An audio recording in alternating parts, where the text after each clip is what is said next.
નમસ્કાર દર્શક મિત્રો, BHTV ન્યૂઝમાં આપનું સ્વાગત છે।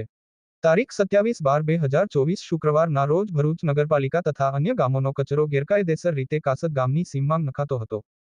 આ કચરો નાખવાથી કાસદ તથા આજુબાજુના ગામના લોકોને ઘણી તકલીફો વેઠવી પડતી હતી તથા ડમ્પિંગ સાઇટના કારણે ખેડૂતોને પણ ઘણી તકલીફો પડતી હતી અને આ ડમ્પિંગ સાઇટની બિલકુલ બાજુમાં ભરૂચ શહેરને પાણી આપતી મુખ્ય કેનલ આવેલી છે અને આ પાણીમાં ડમ્પિંગ સાઇટનો કચરો પડવાથી રોગચાળો ફાટી નીકળવાની સંભાવના છે, જેથી આજરોજ કાસદ ગામના જાગૃત નવયુવાનો દ્વારા આ ડમ્પિંગ સાઇટ પર કચરો નાખવા આવતા વાહનોને અટકાવીને આ ગેરકાયદેસર ચાલતી ડમ્પિંગ સાઇટ બંધ કરાવવામાં આવેલી અને કાસદ ગામ પંચાયત દ્વારા ભરૂચ નગરપાલિકાને તાત્કાલિક ધોરણે આ ડમ્પિંગ સાઇટ બંધ કરાવવા માટે જણાવવામાં આવેલ છે। Report Muhammad Ismail Hotelwala, BHTV news.